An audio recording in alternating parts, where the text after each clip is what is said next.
Assalamualaikum warahmatullahi wabarakatuh. Perkenalkan, saya Nadia Yohana Putri dari Horizon University Indonesia, ingin menjelaskan network model dan TCP/IP layer. Langsung saja ke materi. Apa fungsi network model? Sesuai namanya, networking model adalah sebuah model atau referensi dalam pengembangan dan pemahaman komunikasi data di jaringan. Jaringan komputer itu kan kompleks, dari perangkat-perangkatnya, media penghubungannya, sampai aplikasi yang berjalan di dalamnya.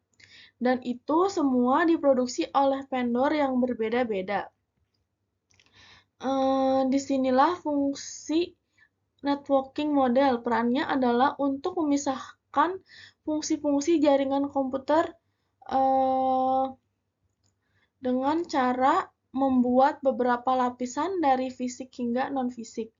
Nah, di setiap lapisan ini terdapat kumpulan aturan yang harus diikuti oleh setiap komponen agar bisa berkomunikasi dengan komponen yang lain. Dengan kata lain, tujuan dibuat networking model adalah sebagai acuan atau aturan yang harus diikuti oleh produsen atau vendor. Ini jadinya jaringan komputer setelah memiliki model sebelah kanan, modelin networking. Tidak seperti jenis jaringan yang di sebelah kiri yang acak-acakan banget. Dengan adanya networking model, maka setiap fungsi jaringan komputer sudah berjalan sesuai aturan. Tidak hanya untuk vendor, kita pun sebagai pengguna memahaminya menjadi lebih gampang, penerapannya pun mudah dilakukan. Manfaat networking model pada gambar tersebut menunjukkan tujuan utama dibuatnya networking model. Di situ saya menggunakan OSI model, alasannya dan perbedaannya dengan TCP/IP akan dijelaskan di bawah. Supaya kita tahu gambaran besar jaringan komputer itu seperti apa, membantu memahami bagaimana perangkat keras dan perangkat lunak bisa berfungsi secara bersama-sama. Troubleshooting lebih mudah karena jaringan sudah dipisahkan menjadi bagian-bagian yang mudah dikelola. Istilah-istilahnya sudah didefinisikan seperti application, transport, network. Ini membantu kita untuk membandingkan fungsional dasar hubungan jaringan yang berbeda agar pengguna lebih mudah paham terhadap teknologi yang baru. Jadi kita lebih mudah memahami fungsionalitas produk yang diperlukan oleh suatu vendor. Selanjutnya, untuk materi selanjutnya yaitu OSI dan TCP/IP bukan sebatas teori. Ini ada contoh real sedikit untuk pemahaman OSI dan TCP/IP itu penting dan sering digunakan sehari-hari. Kadang seorang network engineer hampir tiap hari pasti menggunakan perintah ini, command ping atau tracer router. Tracer router tersebut untuk memastikan kalau paketnya memang lewat jalur tunnel, bukan router si 7200 di atas. Jadi ping saja tidak cukup. Ini contoh layer 3 network. Data link switchboard tidak bisa diberi IP atau enkapsulasi harus match antar peer agar link bisa nyala. Ini bisa dilihat dari status protokol interface. Selanjutnya, perbedaan Bayangkan OSI OSI model dan TCP/IP ini model. seperti Dari gedung tadi bertingkat saya bilang 7 networking di model, OSI model, setiap TCP/IP model mungkin jadinya membingungkan ya. gedung di setiap lantai ada networking pekerjaan model itu ada khusus, dua, yaitu OSI dan TCP/IP. Networking yang harus dilakukan sekarang sebelum data menggunakan bisa TCP/IP dikirim dari model. satu Ini komputer karena ke TCP/IP komputer lebih lain. less Setiap formal lantai dibanding ini OSI. saling bantu, Sebaliknya, karena OSI lebih seperti tim kompleks, yang maka kerja sering bareng digunakan biar untuk data bisa kebutuhan sampai dengan aman. edukasi. Saat kita Yaitu berbicara networking model, lantai anggap 1 saja mengacu atau ke biasa OSI disebut physical layer. agar mudah Ini dimengerti. Setiap lantai lapisannya paling bertanggung dasar jawab mendukung yang lapisan di ngurusin atasnya sinyal fisik dan kayak menawarkan kabel, layanan ke sinyal lapisan yang di radio bawahnya. atau serat Lapisan optik. atas mengarah Bayangin ke ini perangkat kayak lunak, jalan sedangkan raya lapisan tempat bawah mobil, mengacu ke perangkat bisa keras. disebut data. Selanjutnya ada data link layer. Nah, data link layer ini di sini data dikemas dalam bingkai atau frame dan dipastikan bisa lewat jalurnya tanpa tabrakan. Dia juga kasih alamat ke data, kayak kita ngasih alamat lewat alamat rumah ke surat. Selanjutnya layer 3 network layer. Nah, lantai ini yang ngatur rute perjalanan data, kayak GPS yang kasih tahu data harus lewat mana supaya kita bisa sampai ke tujuannya. Kemudian ada transport layer, kayak kurir yang pastikan paketnya sampai dengan aman. Kadang dia ngecek ulang paketnya, atau bisa disebut error check kalau ada yang rusak di jalan. Selanjutnya lantai 3 atau bisa disebut season layer. Di sini data diatur sesinya biar nggak ketukar sama sesi lain. Misalnya kayak kalian lagi nonton video, yang satu lagi dengerin musik. Nah, ini yang bikin semuanya tetap lancar, yaitu season layer. Kemudian untuk lantai 6 yang biasa kita sebut presentation layer. Nah, di lantai ini data diubah jadi format yang mudah dipahami sama aplikasi. Ini kayak penerjemah yang nerjemahin bahasa asing biar kita ngerti. Kemudian lantai 7 atau application layer. Nah, ini lantai yang langsung berhubungan sama aplikasi kita sehari-hari, kayak web browser, email, dan aplikasi setting. Disinilah data akhirnya bisa dipakai. Jadi setiap lantai punya tugas penting biar data bisa sampai dari satu titik ke titik lain dengan aman dan semuanya kerja bareng.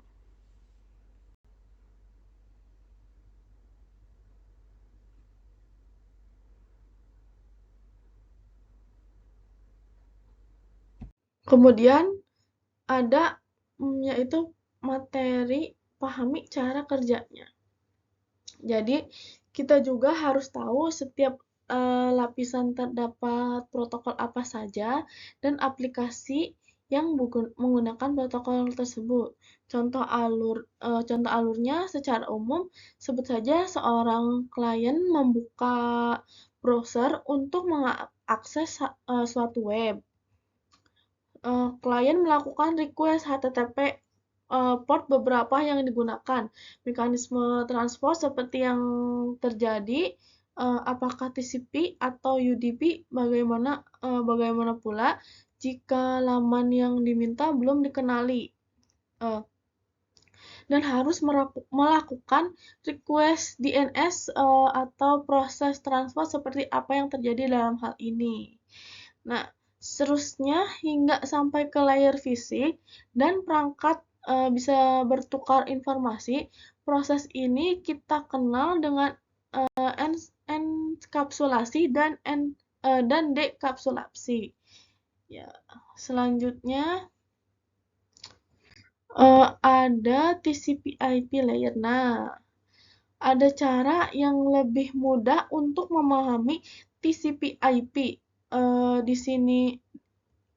sini fungsi lapisan atau yang kita kenal sebagai layer. TCP/IP sekarang sudah memiliki 5 layer perbedaan, terletak pada pembagian layer 1. TCP/IP original menjadi data link, dan TCP physical di TCP/IP update. Tapi untuk saat ini, anggap saja kita mengacu pada TCP/IP layer original dengan 4 layer. Selanjutnya, studi kasus TCP/IP. Dengan adanya lapisan TCP/IP ini, protokol yang banyak tadinya akan dikategorikan berdasarkan fungsinya. Ada yang di layer 1, layer 2, layer 3, dan layer 4, hingga lebih mudah memahaminya. Jadi seperti ini. Ada banyak sekali protokol, tapi yang kita bicarakan sekarang hanya seperti pada kolom sebelah kanan. Sebelah kanan yaitu HTTP, TCP/IP, UDP, TCP, UDP, IP, dan Ethernet. Mungkin kalian sudah bisa menebak, kita akan menggunakan sampel umum ketika seorang membuka browser dan mengakses suatu halaman web. Ya, ini studi kasusnya. Saya harap menjadi lebih mudah untuk dipahami. Oh ya, sebelum kita mulai, jangan salah paham mengenai TCP dan IP dan TCP/IP.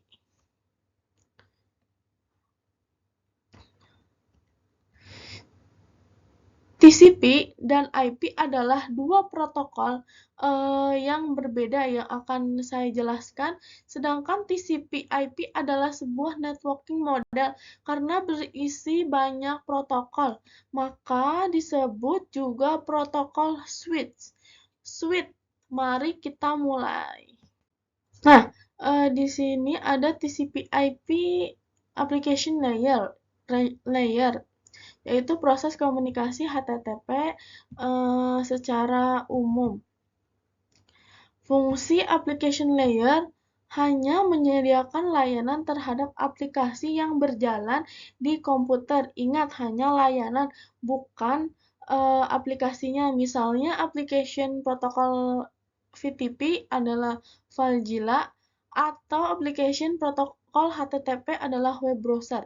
Yang paling sering kita kenal saat ini, meskipun faktanya browser tidak hanya dilakukan dengan aplikasi seperti itu, bisa juga dengan terminal, misalnya di Linux.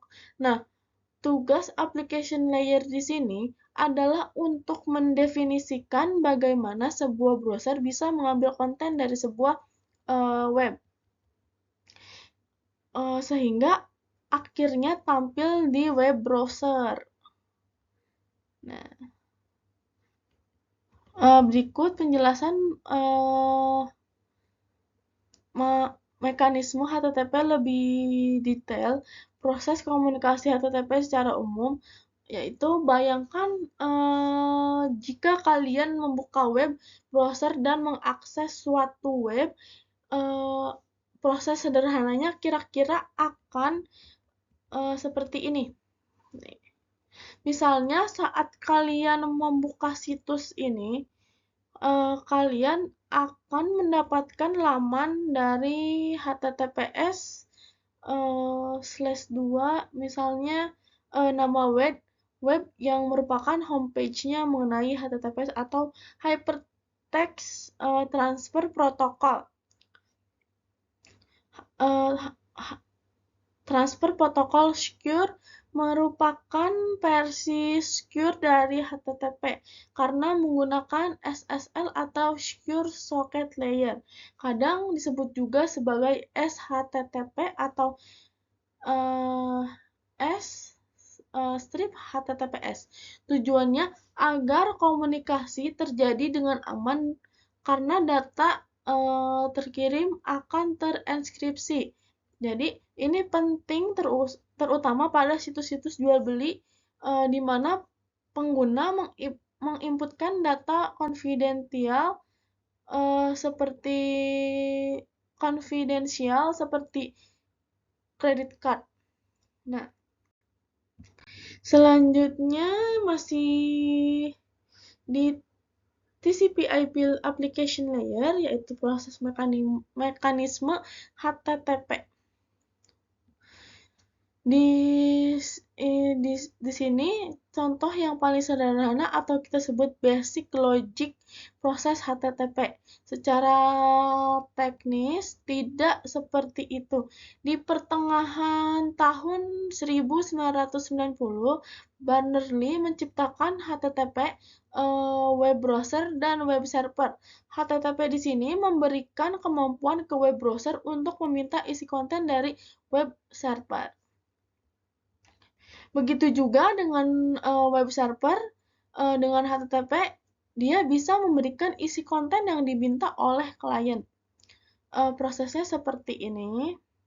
Menyimpan informasi dari mekanisme HTTP di atas, kita bisa melihat 3 proses yang terjadi. Klien merequest laman web dari server. Get header, anggap klien mengakses HTTPS /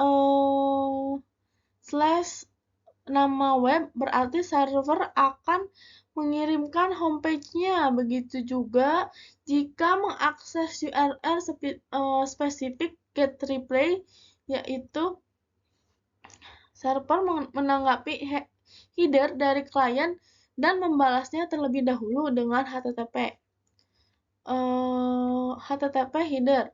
Jika oke, dilanjutkan mengirim sebagian isi homepage. Jika berhasil, maka headernya akan bernilai 200. Selain itu, misalnya 404 yang kita kenal dengan not found, HTTP data karena komunikasi sudah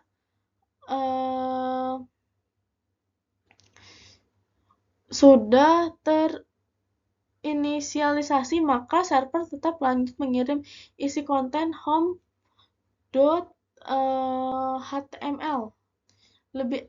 Lebih efektif daripada mengirimkan header berulang. Jika kita melihat proses dari application layer, maka sekilas prosesnya selesai dan sederhana. Padahal ada sekian proses lagi yang terjadi, yaitu di layer-layer bawah. Materi ini masih panjang ya, jadi akan saya lanjut ke materi selanjutnya. Nah, di sini sudah masuk ke bagian TCP/IP transport layer. Transport layer di TCP/IP disebut juga sebagai host-to-host. Mungkin fungsinya untuk membangun koneksi antar host, misal antara komputer satu dengan komputer yang lainnya. Klien dengan server. Jadi ada banyak protokol yang berada di transport layer. Tapi yang paling kita kenal secara umum yaitu TCP, Transmission Control Protocol. Dan UDP, User Diagram Protocol. Kembali ke proses HTTPS yang di atas. Kita mengakses situs web tentunya menginginkan data yang reliable. Reliable seperti apa maksudnya? Faktanya, pengiriman data dari satu komputer ke komputer lain itu prosesnya cukup kompleks dan banyak prosedurnya. Ada beberapa faktor yang menyebabkan data gagal jadi bayangkan saat ini kalian membaca situs ini dengan jaringan. Bayangkan saat ini kalian membaca situs web dengan jaringan yang sering terganggu sehingga menyebabkan ada paragraf yang hilang, ada judul yang hanya setengah, atau huruf dengan kata-kata yang hilang di tengah. Jadi nggak enak kan? Disinilah dibutuhkan TCP. Nah, sampai di sini kita atau saya setuju bahwa komunikasi HTTP di atas berjalan dengan menggunakan TCP. Artinya, HTTP membutuhkan jaminan agar data-data bisa dikirim secara sempurna. Ketika data ada yang gagal, si penerima harus sadar bahwa hal itu terjadi dan meminta pengiriman ulang. Caranya seperti TCP memecah data-data tersebut menjadi segmen lalu mengirimkannya berdasarkan sequence atau sequence number. Nah, ini. TCP juga memiliki banyak fungsi, tapi fokus kita hanya pada satu fungsi utama yang paling kita kenal, yaitu TCP error recovery. Seperti ini prosesnya. Server sedang mengirim segmen dengan beberapa sequence number klien, yaitu sequence 1, sequence 2, sequence 3. Namun pada sequence 2, segmen gagal terkirim. Setelah klien menerima semua data, ternyata ada yang lost. Maka klien meminta server untuk mengirimkan kembali segmen yang lost pada sequence 2. Begitulah proses TCP error recovery. Sebelum kita lanjut, sebenarnya ada hal yang terjadi sebelum sampai pada proses ini, yaitu pembentukan koneksi. Selanjutnya, masih di TCP/IP transport layer, yaitu proses three-way handshake TCP/IP. Jadi, jangan berpikir bahwa ketika kamu menginputkan alamat situs ini di browser laptop yang kalian gunakan akan langsung menerima konten situs ini. Tentunya tidak. Saat klien menginputkan alamat URL di web browser, maka klien melakukan request ke server untuk membentuk koneksi, disebut establishing connection. Inilah kenapa komunikasi TCP/IP disebut connection oriented. Pembentukan koneksi ini akan membentuk sebuah virtual link, jalur virtual yang digunakan untuk pengiriman segmen. Dengan kata lain, pengiriman dan penerima melakukan persetujuan dulu untuk melakukan transmisi. Setelah keduanya setuju, maka dilakukan pembentukan koneksi, dilanjutkan dengan pengiriman data. Dalam proses pengiriman data, inilah dibutuhkan TCP/IP error recovery yang sudah saya jelaskan sebelum materi proses three-way handshake TCP/IP.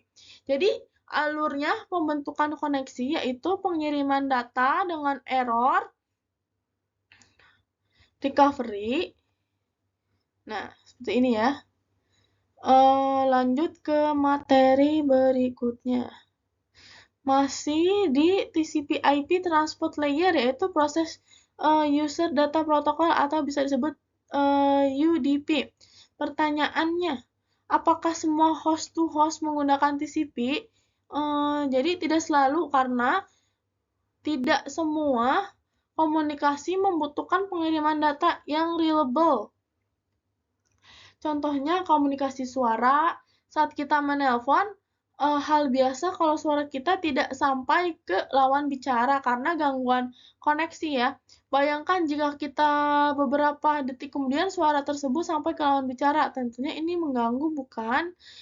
Jadi ada pertimbangan kenapa menggunakan UDP dibandingkan TCP. Yaitu butuh komunikasi yang cepat, tidak perlu membentuk koneksi terlebih dahulu, tidak butuh error recovery. Jadi semua di atas adalah kebalikan kriteria TCP. Kita kembali ke studi kasus apa yang sebenarnya terjadi ketika klien menginputkan alamat URL di browser. Jadi, apakah langsung terjadi koneksi TCP lalu pengiriman data HTTP?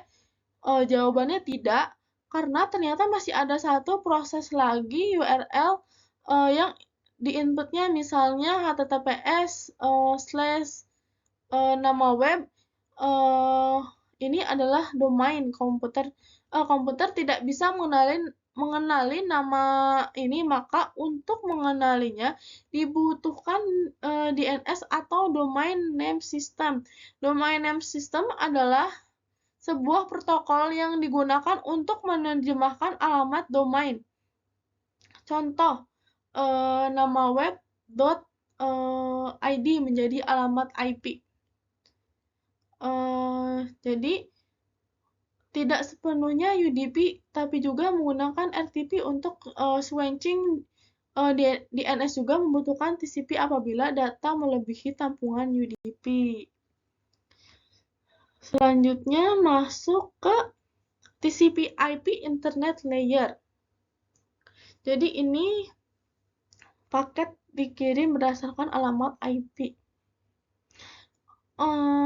Semakin ke bawah pembahasan kita berarti semakin spesifik dari protokol yang banyak di application layer menjadi semakin kerucut ke bawah, sehingga nilai-nilai bits dipisik di bawah bits dipisik. Jadi gambar tersebut sekarang kita bahas 3 layer atau sering disebut dengan network layer. Di layer network atau internet layer juga terdapat banyak protokol, tapi satu-satunya yang paling sering dikenal dan digunakan yaitu IP atau internet protokol. Di sini saya tidak akan menjabarkan jenis-jenis IP address atau kelasnya apa itu network dan apa itu host, melainkan saya akan membahas konsepnya saja. Karena untuk materi IP address sudah saya jelaskan di materi sebelumnya. Kali ini saya akan membedakan DNS server dengan HTTPS server. Internet protokol mendefinisikan dua hal di IP address. Jadi, perhatikan gambar tersebut. Setiap IP yang dimiliki oleh host harus unik, yaitu 2.0.0.0. 2.2.2, 3.3.3, dan 1.1.1. Selain itu, IP address ini juga harus bisa dikelompokkan. Contohnya, 2.0.0, 3.0.0, dan 1.0.0. Makanya jadi seperti ini. Klien ingin mengetahui alamat IP dari domain HTTPS nama web.id. Maka harus mengirimkan query terlebih dahulu ke DNS server. Sampai di layer network, komunikasi IP terjadi antar 1.1.1 dengan 2.2.2.2, yaitu DNS server. Setelah alamat IP dapat,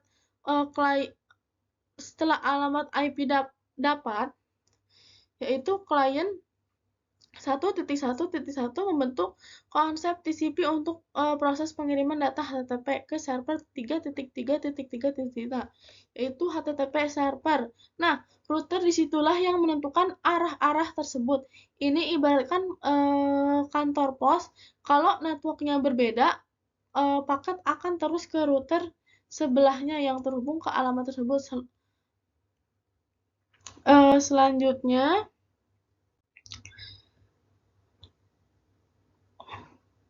masih di TCP/IP Internet Layer.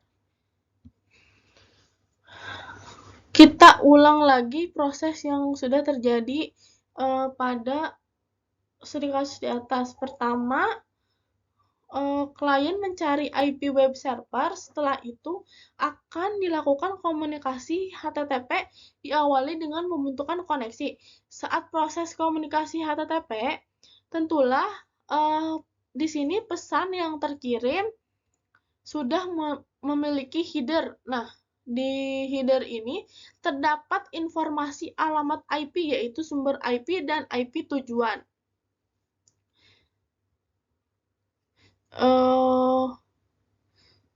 Gambar tersebut sebagai IP routing agar jaringan memiliki route untuk mencapai wilayah tertentu. Di sini kita bahas dasarnya saja. Saat paket itu terkirim, disinilah yang terjadi. Klien akan membandingkan apakah 3.3.3 satu wilayah dengannya atau tidak. Dalam kasus ini, jawabannya tidak, sehingga dia mengirimkan ke R1. Nah, ke sini. Perannya R1 di sini kita sebut sebagai gateway. R1 mengetahui kalau 3.3.3 adalah wilayah yang terhubung dengan R2. Maka paket tersebut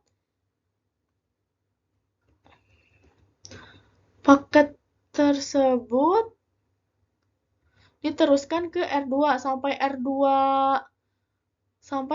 paket pun terkirim langsung ke server 3.3.3.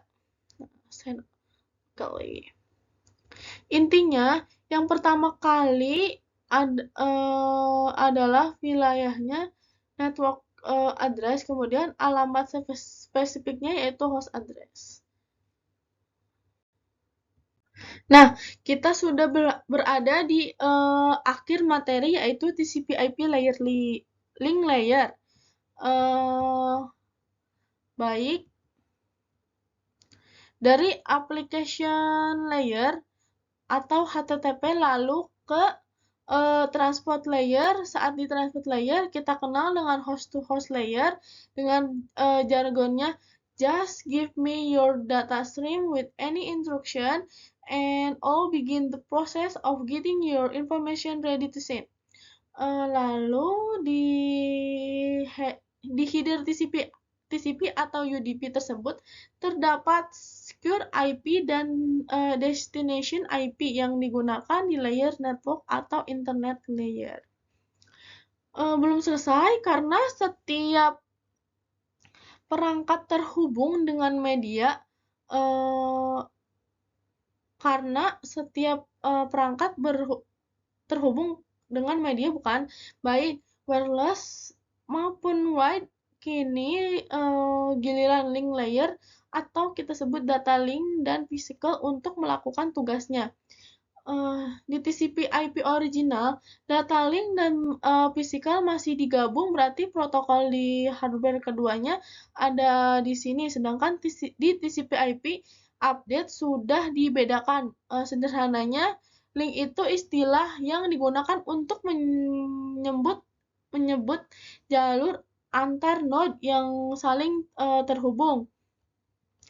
Data yang dikirim adalah nilai bits pada physical dan frame pada data link. Maka IP paket yang dibentuk di layer network tadi akan dibungkus lagi seperti ini.